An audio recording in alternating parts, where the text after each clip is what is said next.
Makadi mhuri yeZimbabwe kusangana zvekare pano pachivhitivhiti chenyu ZMHD patinenge tichikupai nyaya dzinenge dzichiitika each and every day.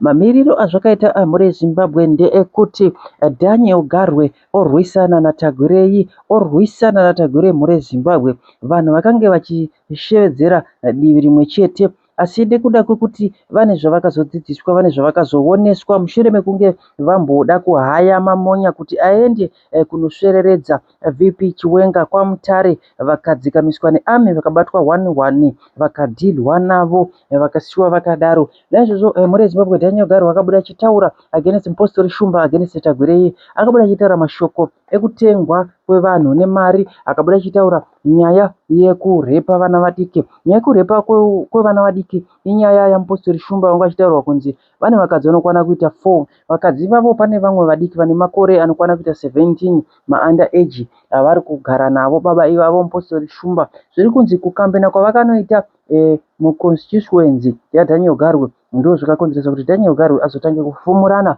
nana Mpostori Shumba, atange kufumura nenyaya dzana Tagurei. Nekuda kweizvozvo mhuri yeZimbabwe ndofunga pekutanga ana Daniel Garwe havana kuziva kuti zvigananda zviri kuplota zvichienda nekupi. Vakangotambira mota ndokubva vatanga kuita kutanga kutamba coding dance yaitambwa nezvigananda. Asi paitika izvozvo mhuri yeZimbabwe izvozvi takuona vakutaura vachidhinaunza zvigananda, vakurwisana vega vega, zvinova zvichipa mukana VP Chiwenga kuti vabudirire pakuhwina panyaya iyi. Naizvozvo mhuri yeZimbabwe ndo nyaya dziri kuitika muZanu PF hazvina kumira zvakanaka, vanhu vari kujungana imomo. Taingoti tiuye kuti tikuoneseka muzive zvinhu zviri kuitika mhuri yeZimbabwe. Kana uchiti pasi neZanu PF gara walaika pano nekuti tisu vanhu vacho tinouya tichizvimbisa ZANU PF tichibaya mhino nezvibhagera. Naizvozvo mhuri yeZimbabwe ndo patiri kuperera panopo. Tinokutendai nekuteerera kwenyu kuru kwamunoita pano. Musakanga kusubscribe nekuti kusubscribe mahara.